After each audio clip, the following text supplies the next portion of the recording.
लोगों का electrical easy में स्वागत है। आज मैं आप लोगों के सामने विद्युत ऊर्जा के बारे में कुछ बिंदु रखना चाहता हूँ। देखिए, विद्युत ऊर्जा जो होता है वो ऊर्जा का एक प्रकार है, ठीक है, जिसके अंतर्गत हम क्या करते हैं, इलेक्ट्रॉन के सतत प्रभाव का उपयोग करते हैं, ठीक है। इलेक्ट्रॉन के सतत प्रभाव का उपयोग करते हैं। और इसमें क्या होता है कि जब भी इलेक्ट्रॉन का प्रवाह होता है उसमें निम्न प्रभाव उत्पन्न होते हैं। पहला क्या होता है, चुंबकीय प्रभाव, ठीक है, दूसरा ऊष्मीय प्रभाव, तीसरा प्रकाशीय प्रभाव और चौथा रासायनिक प्रभाव, ठीक है। तो पहला हम देखते हैं चुंबकीय प्रभाव। चुंबकीय प्रभाव में क्या होता है, जब इलेक्ट्रॉन गुजरता है किसी कंडक्टर से तो वहाँ पे एक चुंबकीय क्षेत्र का निर्माण करता है, ठीक है। उसके एग्जाम्पल के तौर पे हमारा मोटर हो गया, पंखा हो गया, जो हम लोग सीलिंग फैन यूज करते हैं। उसमें प्रभाव में देखते हैं क्या कि हम जो है ऊष्मा का, इलेक्ट्रॉन के प्रभाव के कारण जो ऊष्मा उत्पन्न होती है उसका उपयोग करते हैं। उसमें क्या होता है कि उसके एग्जाम्पल में हम ले सकते हैं आयरन और ब्लोअर, जो हेयर ड्रायर होता है उसको हम ले सकते हैं। तीसरा लिखते हैं हम प्रकाशीय प्रभाव। प्रकाशीय प्रभाव में क्या होता है कि हमारा जो है वो जब उसमें प्रभाव बहुत ही उच्च बिंदु तक पहुंचता है तो वो प्रकाशीय प्रभाव के रूप ले लेता है। इसमें एग्जाम्पल के तौर पे हम ले सकते हैं बल्ब, जो हमारा लाइट बल्ब जो होता है उसको ले सकते हैं।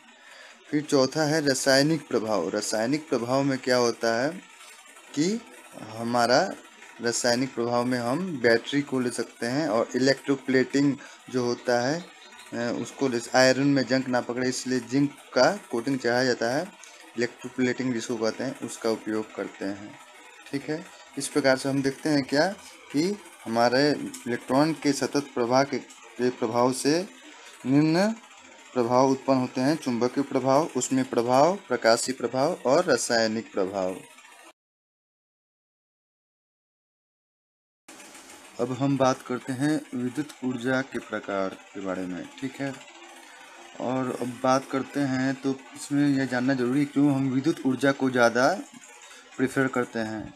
अब हम जानते हैं कि ऊर्जाएं जो होते हैं उनका उपयोग तभी है जब वो समय पे काम आए और वो पहुंच में आसानी से प्राप्त हो पाए, हमें आसानी से प्राप्त हो पाए। अब यहाँ देखते हैं क्या कि जो विद्युत ऊर्जा जो उत्पन्न हो रही है उसको हम अपने विभिन्न क्षेत्रों में कैसे पहुँचा सकते हैं, तो ट्रांसमिशन लाइन के माध्यम से बहुत आसानी से हर जगह हम इसको पहुँचा सकते हैं। लेकिन अन्य जो ऊर्जा के रूप होते हैं उन्हें एक जगह से दूसरी जगह ले जाना काफ़ी कठिन या ना के बराबर है, इसलिए हम लोग विद्युत ऊर्जा की तरफ ज़्यादा ध्यान देते हैं। अब बात होता है विद्युत ऊर्जा जो होता है वो दो प्रकार के होते हैं: स्थैतिक विद्युत ऊर्जा, ठीक है, और चल विद्युत ऊर्जा, ठीक है। अब बात उठता है क्या कि स्थैतिक विद्युत ऊर्जा क्या होता है। इसका एग्जाम्पल हम लेते हैं कि जब हम अपने कंघी से बाल को रगड़ते हैं, बाल को कम करते हैं कंघी से, तो उसके रगड़ने के बाद अगर हम छोटे छोटे कागज़ के टुकड़े के पास इसे ले जाते हैं तो वो कागज़ के टुकड़े जो हैं उस कंघी के दांत की ओर आके चिपक जाते हैं। ये जो होते हैं एक स्थैतिक ऊर्जा के उदाहरण हैं। इसमें भी तत्क्षण के लिए इलेक्ट्रॉन के प्रवाह होते हैं, निरंतर नहीं होते, तत्क्षण होते हैं, इसलिए इसका उपयोग हम कंटिन्यू विद्युत प्राप्त करने के लिए नहीं कर पाते हैं। अब बात करते हैं क्या कि चल विद्युत ऊर्जा के बारे में। इसमें क्या होता है, देखिए इसमें क्या होता है कि हमको जो विभिन्न ऊर्जा के रूपों से हमको विद्युत ऊर्जा बनानी, रूपांतरण करनी होती है, उसके लिए हम लोग क्या करते हैं, दो तरीके लेते हैं, ठीक है। इसमें पहला जो था वोल्टा वैज्ञानिक जी थे, उन्होंने रासायनिक ऊर्जा का रूपांतरण करके विद्युत ऊर्जा का रूप में प्राप्त किया। उसके एग्जाम्पल के तौर पे हम क्या ले सकते हैं, आजकल जो हम लोग बैटरी यूज कर रहे हैं, वो भी इनके ही द्वारा कह सकते हैं खोजा गया। ठीक है। और अब यहाँ पे देखते हैं दूसरा क्या है, फैराडे के चुंबकीय छेदन सिद्धांत। एग्जाम्पल के तौर पे हम क्या ले सकते हैं, आजकल जो हम लोग बैटरी यूज कर रहे हैं वो भी इनके ही द्वारा कह सकते हैं खोजा गया। ठीक है। और अब यहाँ पे देखते हैं दूसरा क्या है, फैराडे के चुंबकीय छेदन सिद्धांत। तो अब इसमें क्या है कि जब किसी दो विपरीत ध्रुव के बीच में जब हम किसी कंडक्टर को रोटेट करते हैं, ये आपका जो है कंडक्टर हो गया, ये कंडक्टर है, इसको जब रोटेट करेंगे तो क्या होगा, वो चुंबक की रेखाओं का प्रतिच्छेदन करेगा और उसके कारण उस कंडक्टर में इलेक्ट्रॉन का सतत प्रवाह होने लगता है।